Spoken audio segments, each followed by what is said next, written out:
इस गलतफहमी में मत रहना कोई कि प्यार करने वाले लोग कम है, लेकिन साधन उनके पास कम है, इस बात को मैं जानता हूँ। उन पे अपनी गाड़ियां नहीं है 4 पहियों की, लेकिन दिल उनके बहुत बड़े हैं। अगर मैं एक आवाज लगा दूंगा चिंगाड़ के, सड़कें भर जाएंगी। मैं बिहार में भी जो प्रेम मुझे मिला है, मैं उस बात को जानता हूँ। लेकिन यार बिहार के मेरे साथियों, जहां नहीं पहुंच पाऊं वहां नाराज मत होना, और जहां पहुंच पाऊं वहां थोड़ी सी मदद करा देना कि वहां से दूसरे के यहां पहुंच जाऊं। आपका हूं, जैसा भी हूं आपका हूं, आपका अपना हूं, आपके बीच का हूं।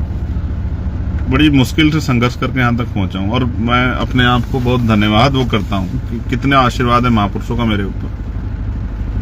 वरना बहुत धूल फांकनी पड़ती है पहचान बनाने के लिए। इस देश की 142 करोड़ की आबादी में अपनी पहचान बनाना, चाहे वो विरोध में और समर्थन में हो, जब आप लोगों के किसी के दिल में रहे दिमाग में, आसान काम नहीं है। थोड़ी सी तकलीफ थी बिना रिसोर्स के काम करने में, क्योंकि अगर रिसोर्स होते तो मैं 4-5 प्रत्याशियों के यहां जा सकता था। इतने घंटे मैंने सफर में, 3 घंटे एक साइड से, 3 घंटे दूसरा, इतने में मैं 3 सभा कर सकता था। लेकिन करेंगे गाड़ियों से ही। कोई मजबूत प्रत्याशी होगा, उससे कहेंगे कि भाई हेलीकॉप्टर की व्यवस्था भी कर ले, नहीं होगी तो भी गाड़ियों से करेंगे। लेकिन याद रखना, इस बार मुकाबला चंद्रशेखर आजाद से है। किसी गलतफहमी में मत रहना। धीरे धीरे कारवा आगे बढ़ेगा, और वो दिन आएगा जिस दिन बाबा साहब अम्बेडकर, माननीय काशीराम साहब और तमाम बहुजन महापुरुषों का सपना पूरा होगा कि देश भर में हमारा राजकाज बनेगा। जो मुझे सुन रहे हैं, वो जहां पर भी, मैं उनसे भी कहूंगा, लड़ाई लंबी है और कठिन है थोड़ी सी, लेकिन लड़नी तो है यार। कुछ करके दिखाओ, काम करो, मेहनत करो। आसान लड़ाई नहीं है। जब लोग 50 होते हैं, मैं तब भी वही इतनी हिम्मत से बोलता हूँ। जब 5 लाख होते हैं तब भी इतनी हिम्मत से बोलता हूँ। जब 50,000 होते हैं तब भी इतनी हिम्मत से बोलता हूँ।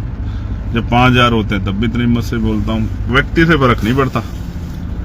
अब उनमें सिपाही कितने हैं, पहरेदार कितने हैं, काम करने वाले, इस बात से फर्क पड़ता है। तो मैं बिहार आ गया हूँ।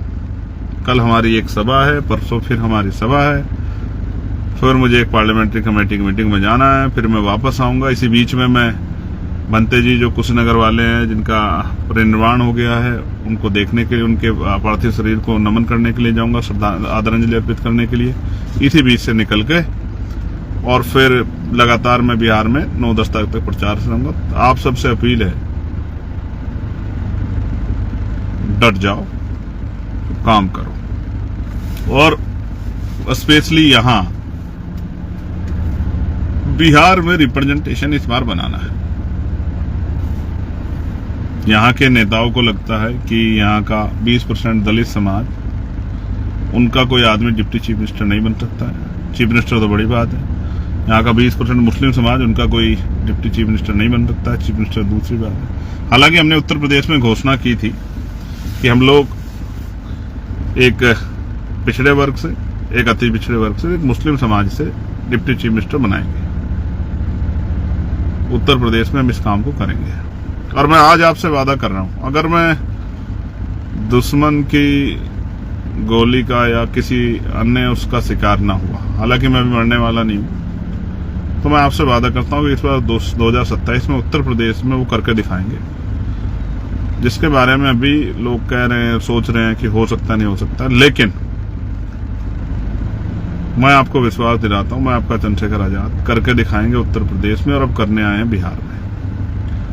और मैं जानता हूं वो जो मोटरसाइकिल पे मेरे जैसे लोग निकलते हैं, मुझसे प्यार जो करते हैं, झंडा उठा के बिहार में आजाद समाज पार्टी का, उनके मुकाबले की हिम्मत सारे किसी भी दल के कार्यकर्ताओं में नहीं। लेकिन मन में संकल्प तो कर लिया कि इस बार उत्तर प्रदेश को तो यहाँ के बाद बताना है कि उत्तर प्रदेश में बहुजन समाज का सूखा जो 2012 से लगा हुआ है, 15 साल बाद, राम जी का वनवास भी 14 साल का था, जो 15 साल बाद 15 साल का सूखा है, उसका अंत 2027 में करना है। ये पीड़ा थी आपको बताई, बिना साधनों के कितनी परेशानी होती है। इसका मतलब ये नहीं कि साधन नहीं तो हम लोग रुक जाएंगे, रुकने वाले